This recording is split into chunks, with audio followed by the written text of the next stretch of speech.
नमस्कार, India news देख रहे हैं आप। मैं हूं आपके साथ मिली चौबे। हमारे साथ स्टूडियो में मौजूद हैं इस वक्त ज्योतिष आचार्य हरि गोपाल शर्मा। प्रणाम पंडित जी, आपका बहुत बहुत स्वागत है।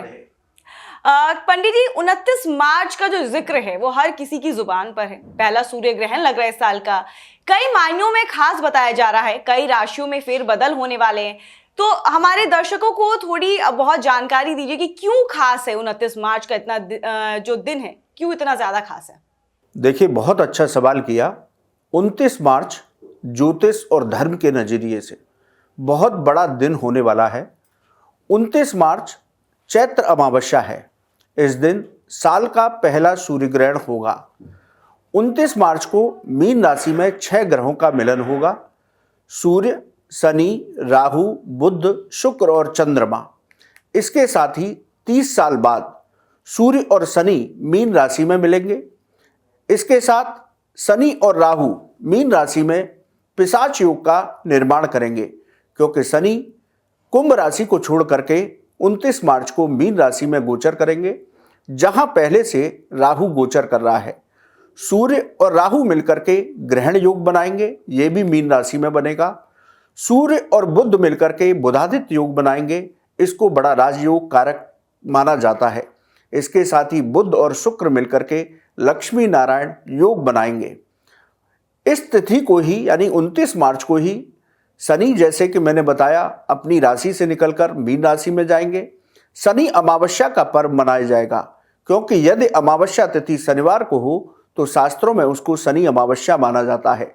इसके साथ ही अमावस्या तिथि पितरों को समर्पित होती है, तो पितरों के लिए तर्पण, पिंडदान, श्राद्ध कर्म किए जाएंगे, जिससे आपको पितरों की कृपा प्राप्त हो।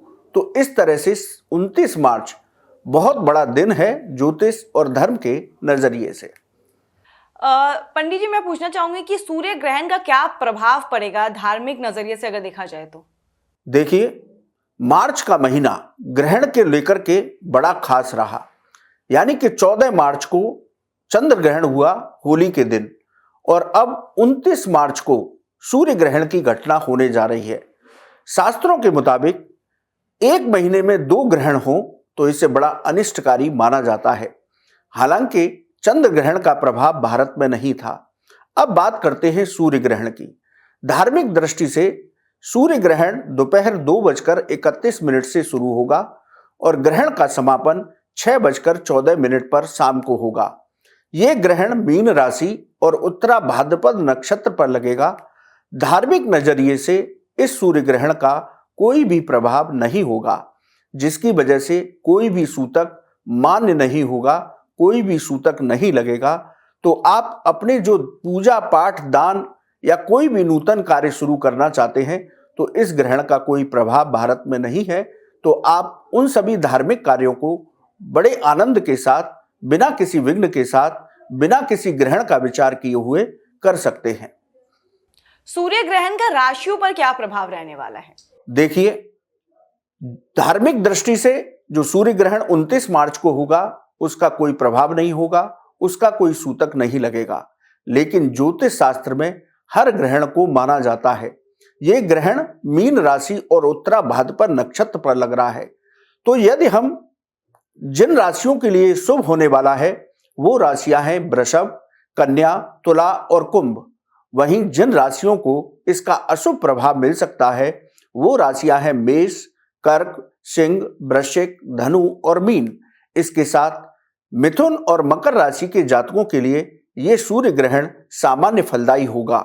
देखिए, जब भी ग्रहण लगता है, चाहे धार्मिक दृष्टि से उसका प्रभाव हो या ना हो, लेकिन ज्योतिषीय दृष्टि से उसका प्रभाव होता है। इसलिए हमें जिनके लिए भी शुभ है या अशुभ है, सामान्य है, सभी राशि के जातकों को ग्रहण के दौरान कोशिश करनी चाहिए कि हम भोजन करने से बचें। इसके साथ ही हम अपने इष्ट देव, अपने गुरुदेव ओम नमो भगवते वासुदेवाय और महामृत्युंजय मंत्र का जप मानसिक रूप से जहां भी हैं वहां बैठ करके करते रहिए। इसके बाद जब ग्रहण समाप्त हो जाए तो जिनके लिए ये अशुभ फलदायी है उनको विशेष रूप से दान करना चाहिए। ग्रहण की समाप्ति पर यदि सभी राशि के जातक दान करते हैं, गरीबों को अन्न का दान करें, कपड़े का दान करें, जो आपकी सामर्थ्य है, तो ग्रहण के अशुभ प्रभावों से बचा जा सकता है और ग्रहण की शुभता को प्राप्त किया जा सकता है। मीन राशि पर सूर्य और शनि का क्या प्रभाव होने वाला है? देखिए, मीन राशि में 29 मार्च को सूर्य, बुध, शुक्र, शनि, राहु और चंद्रमा, ये 6 ग्रहों का मिलन हो रहा है। जैसा कि मैंने पहले भी बताया था कि इन सब की युति अलग अलग प्रभाव डालती है, अलग अलग तरह के योग बनाती है। तो इसमें सूर्य बुध मिलकर के शुभ योग बना रहे हैं, बुधादित्य योग। बुध और शुक्र मिलकर के लक्ष्मी नारायण योग बना रहे हैं, शुभ योग है। लेकिन सूर्य और शनि ये दोनों अशुभ योग बना रहे हैं। इसके साथ ही सूर्य और राहु ये अशुभ योग बना रहे हैं, ग्रहण योग। और शनि और राहु मिलकर के ये अति भयंकर, अति विनाशकारी पिशाच योग बना रहे हैं। तो मीन राशि में 6 ग्रहों की युति इस तरह के प्रभाव 29 मार्च को डालेगी। सूर्य और राहु के मिलन से ग्रहों पर क्या प्रभाव होने वाला है? देखिए, सूर्य और शनि की युति की बात सबसे पहले करते हैं। 30 साल बाद सूर्य और शनि की युति मीन राशि में होगी। ज्योतिष के नजरिए से सूर्य और शनि पिता पुत्र का संबंध रखते हैं, लेकिन दोनों के बीच शत्रुवत संबंध है। इसलिए ये 29 मार्च को सूर्य और शनि का प्रभाव कुछ राशि के जातकों पर अशुभ हो सकता है। वो राशियां हैं मेष, सिंह, कन्या, धनु, कुंभ और मीन। इन 6 राशि के जातकों को अशुभ परिणाम सूर्य और शनि की युति से मिल सकते हैं। इसलिए आप सूर्य देव को अर्घ दीजिए, सूर्य देव के मंत्रों का जप कीजिए, हनुमान चालीसा का पाठ कीजिए, शनि देव का तेलाभिषेक करिए और पीपल वृक्ष का पर तेल का दीपक जलाइए। तो इसके अशुभ प्रभावों से आप बच सकते हैं। मीन राशि में शनि और राहु के मिलने से जो पिशाच योग बन रहा है उससे क्या प्रभाव होने वाला है? देखिए, 29 मार्च को मीन राशि में शनि और राहु का मिलन होगा। शनि कुंभ राशि को छोड़कर के मीन राशि में प्रवेश कर रहे हैं। राहु वहां पर पहले से ही गोचर कर रहे हैं। 18 मई को राहु मीन राशि को छोड़ करके शनि की कुंभ राशि में प्रवेश करेंगे। यानी कि 29 मार्च से लेकर के 18 मई तक पिशाच योग का निर्माण होगा। बंधुओं, ज्योतिष शास्त्र में पिशाच योग को बहुत ही अनिष्टकारी माना जाता है। इसलिए 29 मार्च से लेकर के 18 मई तक का समय देश काल परिस्थिति और इस विश्व ब्रह्मांड के लिए विनाशकारी हो सकता है, क्योंकि शनि और राहु दोनों पापी ग्रह हैं। ये पिशाच योग का निर्माण करेंगे तो देश दुनिया में युद्ध के हालात बन सकते हैं। इसके साथ ही राजनीति में उथल पुथल देखी जा सकती है। अर्थव्यवस्था पर भी बहुत नेगेटिव प्रभाव पड़ेगा। इसके साथ ही प्राकृतिक आपदाएं, प्राकृतिक घटनाएं हो सकती हैं। आगजनी की घटनाएं, समुद्री क्षेत्रों में ज्वार भाट की जैसी घटनाएं। तो राहु और शनि मिलकर के जो प्रभाव बना रहे हैं, जो योग बना रहे हैं पिशाच योग, वो योग बहुत अनिष्टकारी माना जाता है। अब यदि हम राशियों की बात करें, किन राशि के जातकों को इस 29 मार्च से लेकर के 18 मई तक बहुत सावधानी से रहना होगा, वो राशियां हैं मिथुन, सिंह, कन्या, वृश्चिक, कुंभ और मीन।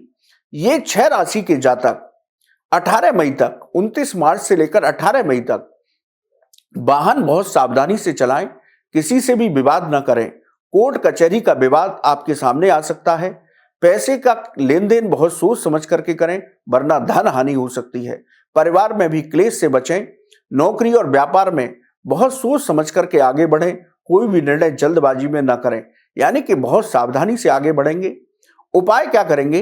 अपने इष्ट देव के मंत्रों का जप कीजिए, शनि चालीसा का पाठ कीजिए, राहु के मंत्रों का जप कीजिए, हनुमान चालीसा का पाठ कीजिए, भगवान शिव का अभिषेक कीजिए, महामृत्युंजय मंत्र का जप कीजिए, गरीबों को सामर्थ्य के अनुसार दान दीजिए। तो शनि और राहु का जो पिशाच योग बन रहा है उसके अशुभ प्रभावों से बचा जा सकता है। लेकिन ये पिशाच योग बहुत बेहद बुरे परिणाम लेकर के आ सकता है। 29 मार्च को शनि जो है राशि परिवर्तन कर रहे हैं, तो ऐसे में कौन कौन से लोगों के ऊपर ढैया और साढ़े साती शुरू होने वाली है? जी, बहुत अच्छा प्रश्न जो शनि के से रिलेटेड है। शनि कुंभ राशि को छोड़कर यानी कि अपनी राशि को छोड़कर देवगुरु बृहस्पति की राशि मीन में 29 मार्च को गोचर करेंगे। बंधुओं, शनि यदि किसी व्यक्ति की कुंडली में शुभ फलदायी हो तो उसके जीवन में कोई समस्या नहीं रहती, वहीं अशुभ फलदायी हो तो जीवन में अनेक तरह की परेशानी आती है। यही वजह है शनि जब राशि परिवर्तन करते हैं तो इसका प्रभाव सभी राशि के जातकों पर पड़ता है। लेकिन इस दौरान कुछ लोगों पर साढ़े साती शुरू होती है और कुछ पर ढैया। इसके साथ कुछ राशि के जातकों की साढ़े साती समाप्त होती है और ढैया समाप्त होती है, यानी कि उनके लिए अच्छे दिन शुरू होते हैं। अब शनि 29 मार्च को कुंभ से निकलकर मीन राशि में गोचर करेंगे तो मेष राशि के जातकों पर शनि की साढ़े साती का प्रथम चरण शुरू होगा। वहीं मीन राशि के जातकों पर शनि की साढ़े साती का दूसरा चरण और कुंभ राशि के जातकों पर तीसरा चरण शुरू होगा। वहीं सिंह और धनु राशि के जातकों पर शनि की ढैया शुरू होगी। मकर राशि से शनि की साढ़े साती हटेगी। कर्क और वृश्चिक राशि से ढैया समाप्त होगी। तो जो 5 राशि हैं, मकर, कुंभ, मीन, इन पर साढ़े साती, सिंह और धनु इन पर ढैया, इन 5 राशियों पर शनि की वक्र दृष्टि रहेगी, टेढ़ी नजर रहेगी। इसलिए आप प्रतिदिन शनि देव के मंत्रों का जप कीजिए, शनि चालीसा का पाठ कीजिए, हनुमान चालीसा का पाठ कीजिए, गरीबों को दान दीजिए, गाय को हरा चारा खिलाइए, शनिवार के दिन पीपल वृक्ष पर जल चढ़ाइए और तेल का दीपक जलाइए, तो शनि आप पर अवश्य कृपा करेंगे। 29 मार्च को चैत अमावस्या है, तो क्या कुछ खास उपाय करें जिससे कि पितृदोष जो है वो हट जाए, वो शांत हो जाए? देखिए, बहुत अच्छा प्रश्न है। हमारे यहाँ अमावस्या तिथि पितरों को समर्पित होती है। बंधुओं, शास्त्र कहते हैं पितृ देवो भव, यानी कि पितृ देवताओं के समान होते हैं। यदि आपके पितृ प्रसन्न होते हैं तो घर में सुख शांति समृद्धि आती है, वंश वृद्धि होती है, धन की वृद्धि होती है। यदि पितृ आपके अतृप्त हैं, प्रसन्न नहीं है, तो कहीं ना कहीं पितृदोष आपकी कुंडली में हो सकता है। घर में कलेश होती है, बीमारियां बनी रहती हैं, अनावश्यक रूप से धन खर्च होता है। ये सभी लक्षण पितृदोष के होते हैं। तो अमावस्या तिथि को हमें पितरों के लिए तर्पण, पिंडदान और श्राद्ध कर्म करना चाहिए, जिससे हमें पितरों की कृपा प्राप्त हो। एक सरल उपाय हम बता देते हैं कि आप 29 मार्च को पितरों की मुक्ति के लिए कुछ गिलास में दूध लीजिए, कच्चा दूध, उसके साथ सफेद रंग की कोई मिठाई और दक्षिणा एक थाली में रखिए और अपने मंदिर में रखिए और आसन पर बैठ करके अंजलि में जल लेकर के, हाथ में जल लेकर के अपने पितरों का स्मरण करें कि हमारे जो पितर हैं, ज्ञात और अज्ञात, आज शनि अमावस्या का दिन है, पितृ अमावस्या का दिन है, तो आप हमारी ये वस्तुएं स्वीकार करें और हम पर अपना आशीर्वाद बना करके रखें। हम आपकी संतान हैं। इस तरह से आप मानसिक संकल्प लेकर के इन वस्तुओं को किसी योग्य ब्राह्मण को दें और जल पीपल वृक्ष पर चढ़ाएं, तो आपके पितरों को मुक्ति प्राप्त होती है, शांति प्राप्त होती है और आपको उनका आशीर्वाद प्राप्त होता है, जिससे पितृदोष से मुक्ति प्राप्त होती है। 29 मार्च को शनि अमावस्या भी है। अब ऐसे में शनि को शांत करने के लिए क्या कुछ खास उपाय उस दिन किए जा सकते हैं? देखिए, 29 मार्च शनि अमावस्या है, क्योंकि अमावस्या शनिवार को पड़ रही है, इसलिए इसे शनि अमावस्या बोला जाता है। देखिए बंधुओं, जिनकी कुंडली में शनि अशुभ फलदायी है या शनि की साढ़े साती या ढैया चल रही है या महादशा चल रही है जो अशुभ फलदायी है, तो शनि अमावस्या का पर्व किसी वरदान से कम नहीं है। इस दिन हमें विधि पूर्वक शनि देव की पूजा करनी चाहिए। आप शनिवार के दिन शनि देव का तेलाभिषेक करें, इसके साथ शनि चालीसा का पाठ करें, शनि के मंत्रों का जप करें, हनुमान चालीसा का पाठ करें, पीपल वृक्ष पर जल में गुड़ और काले तिल मिलाकर के अर्घ दीजिए।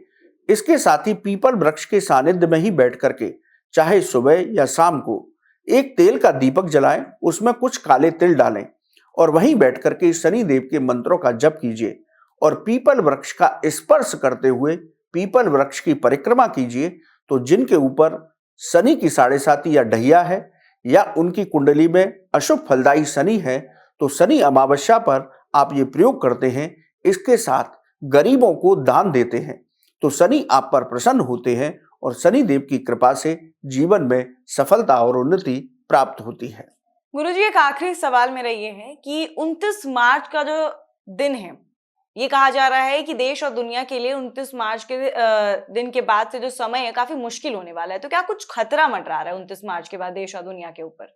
देखिए, जैसा मैंने बताया, 29 मार्च से लेकर के 18 मई तक का समय, ये टाइम पीरियड आप नोट कर लीजिए।